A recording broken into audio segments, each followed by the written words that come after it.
Hello, good evening. I've been meaning to come to you guys live. I just finished on Facebook. And until I figure this out, I'll just start posting on both avenues, Facebook and Instagram.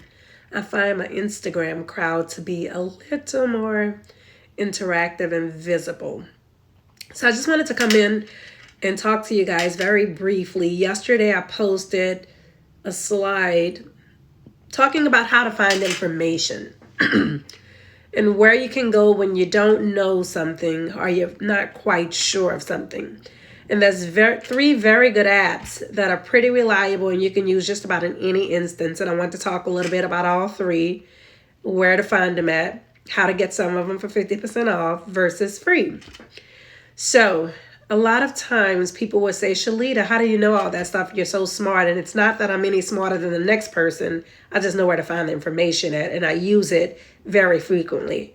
So if you find yourself in a position where you either don't know 100%, or it's a day where you just are not 100% at your best, then you may know the information but can't pull it off your head. Just pull out your phone and download either Uptodate, Hippocrates, or Medscape.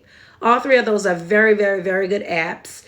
If you want to download Hippocrates, and specifically if you're a student, you can email through your student's email account and ask Hippocrates for a discount, and they'll give you 50% off the subscription for the year, which is very, very, very good.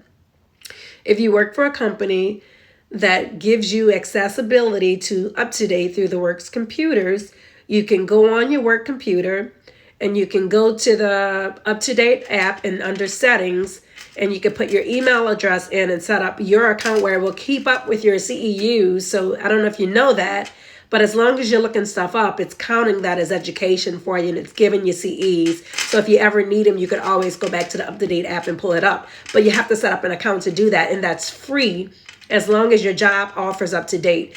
It doesn't charge the job any extra. It's not like you're stealing from the job, but you can set up an account through Uptodate on the work computer, and then you can put the app on your phone and sign in with the email that you gave to start downloading your apps and stuff. So that's very good because Uptodate is very, very, very reliable. It will hold up in a court of law. It's considered the standard of care, and it's very expensive, and you could get it for free if your job offers any type of background with that. Hey Mo, I was just talking about Uptodate, which is a very, very, very reliable source of information that you could get for free, especially if you work for a company that allows you to access it through the job and then just give it your email address and download it to your phone. Two other good ones would be Hippocrates and Medscape. Now, if you find yourself looking on Uptodate, because although they're very good, sometimes you'll find that you're in a science lesson or you're in a biology lesson. And so sometimes it gets very, very, very complex. And when it gets like that, just go to the next app, which would be either Medscape or Hippocrates, because both of those are very, very, very reliable. And then look it up from that way. At least it'll dummy it down. That's what I like to call it for myself. It dummies it down a little bit for me where I can understand it and then go back to Uptodate and make it make sense when I have more time. If you use Medscape, they are very good, but between Medscape and Hippocrates seems to follow the standards a little more closely. So when things change, if a medication gets discontinued, if the dose changes and they don't offer the pill in a capsule anymore and they change it to a tab, you can almost bet that Hippocrates will update that, but Medscape doesn't always catch up very timely, but they will eventually. If you're taking care of a patient and you don't know whether or not the patient needs to be anticoagulated, you can look on any of those apps.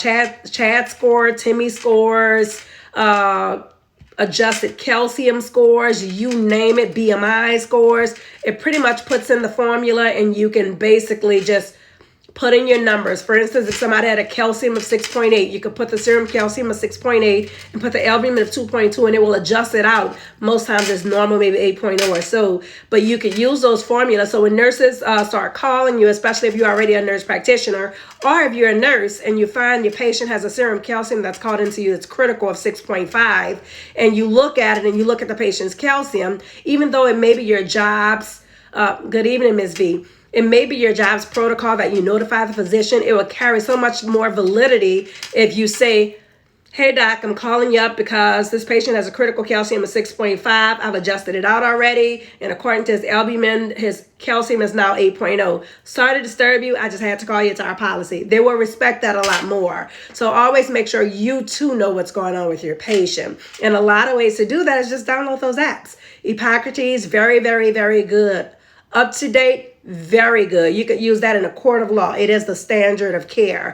And if you're already an NP and you're consulting, say there's an ortho patient that got a fresh knee or something, a knee replacement, and you see the patient from an internal medicine standpoint, and then you notice the patient is not anticoagulated, you could look at what the standard of care is, and you could either talk to the doc or talk to nurses and say, hey, I noticed that this patient's on full dose aspirin, but he's not on Lovenox. According to the standard, he should be.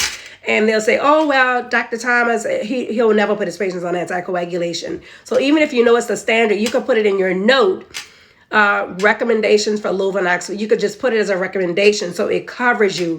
But it's always good just to stay abreast and know what's going on. I said this in my Facebook, I'll say it here. It's not good enough to think you know the answer. So if you're not 100% on the answer, we are taking care of people's lives. And one mistake can cost a patient dearly. So, and you could end up in court.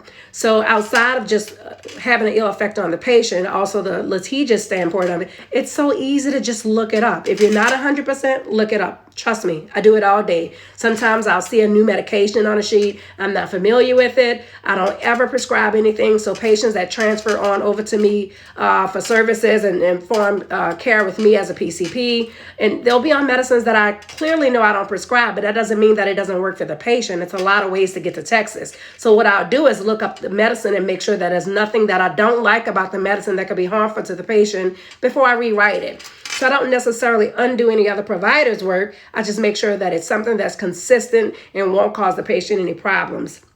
So if you don't know it's something, look it up. Hippocrates will give you a 50% discount if you're a student. So just use your student's email and do so. Medscape won't give you a discount, but a lot you can get for free until you start getting to the calculations, and they may charge you, but it's a very, very, very small fee. And Uptodate, the best way to get that Uptodate app, I'm telling you, is to have, if you're working for a company that allows you, a lot of these companies like to say that they're up to date on the standard of care and they make information available to their nurses. And so they will have it on their computers to look up as resources up to date. And when you see that, go onto the settings, put in your email, form your account, earn your CEs, and then take that same Uptodate and put it on your phone and log in with your account. As long as you work for that company, it's free. So I hope this information helped. Any questions? I'm going to go on later on today. I think I'm going to do it with a slide and talk about diabetes. It's very dear to me. A lot of patients do not understand all of the ramifications of diabetes. So I want to make sure when you all are taking care of patients, you see those things that are very dangerous when it comes to diabetes. If you call me with a patient with a blood sugar of 500, I'm going to ask you some very strategic questions like, what is the anion gap? What is the bicarbonates? All of those things mean something. So it's a little bit more than just giving the patient insulin. And that's what I want to make sure that you guys are identifying with. But I'm going to put that on the slide and maybe make it a conversation for tomorrow. But remember, if you wanted to look something up, put it on your phone, very quick, take seconds. Uptodate, Hippocrates, Medscape. I hope this helped y'all. Have a good day.